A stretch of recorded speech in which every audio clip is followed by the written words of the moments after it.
క్రైస్తలో ఈరోజు దేవుని వాగ్దానము యెషయా గ్రంథము 49వ అధ్యాయం 5వ వచనం. నా దేవుడు నాకు బలమాయను. దేవుడి వాక్యాన్ని మించిన గాక. ఆమేన్. అవునండి, భక్తుడు చెప్తున్నాడు నా దేవుడు నాకు బలమయ్యాడని. అవునండి, మనం ఎప్పుడైతే బలహీన పడిపోతామో, ఎప్పుడైతే కృంగిపోతామో, అప్పుడు మన సమస్యల వైపు చూసి, కృంగుదల వైపు చూసి, శోధనల వైపు చూసి, మనుషుల వైపు చూసి, లోకం వైపు చూసి ఇంకా బలహీన పడిపోతూ ఉంటాం. కానీ మన దేవుడు మనకు బలం ఇచ్చేవాడు ఉన్నాడండి. భక్తుడు చెప్తున్నాడు నా దేవుడు నాకు బలమాయను.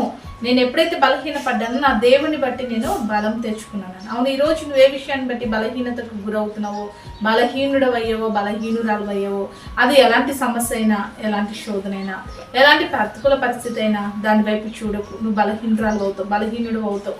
దేవుని వైపు చూడు, దేవుని యొక్క బలమును పొందుకో, దేవుని యొక్క శక్తిని పొందుకో. ఎప్పుడైతే నువ్వు దేవుని వైపు చూస్తావో నువ్వు ఎప్పుడు కూడా బలహీన పడవండి. దేవుని వైపు చూచువారు నూతన బలమే పొందుతారు. కాబట్టి ఏ విషయంలో బలహీన పడక బలవంతుడైన దేవుని వైపు చూసి నీ ప్రతి సమస్యను బలవంతుడైన దేవుని చేతికి అప్పగించి అన్ని విషయాల్లో జయించి బలమును పొందుకో. అటు రీతిగా దేవుడు నీకు సహాయం అనుగ్రహించును గాక. ఆమేన్. ప్రార్థన చేసుకుందామండి. సకలాశీర్వాదాల కారణభూతమైన మా ప్రేమలకు తండ్రి, ఈ యొక్క ప్రార్థన లేకున్న ప్రతి బిడ్డని జ్ఞాపకం చేసుకోండి ప్రేమ. ఎవరు ఏ బలహీనతను బట్టి, ఎలాంటి బలహీనత శోధన బట్టి కృంగిపోతున్నారో అవన్నిటిని వర్ణించి తొలగించి బలవంతుడమైన నీవు వారి జీవితంలో బలమైన కార్యాలు జరిగించమని యేసుక్రీస్తు నామములో ప్రార్థిస్తున్నాం తండ్రి. ఆమేన్.